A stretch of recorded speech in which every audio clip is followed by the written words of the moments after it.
यह क्षण हमारे लिए और भी महत्वपूर्ण है जब महाकुंभ के इस आयोजन में जो अब तक दुनिया का सबसे बड़ा आध्यात्मिक और सांस्कृतिक आयोजन बन चुका है।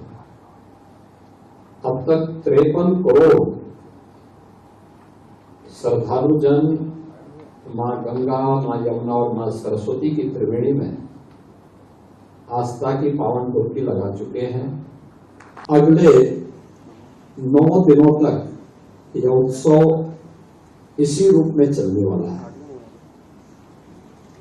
कल्पना करिए, ये भारत की पोटेंशियल है और यही भारत की आस्था को अगर सम्मान दिया गया होता तो भारत की ऊंचाइयों को प्राप्त करता।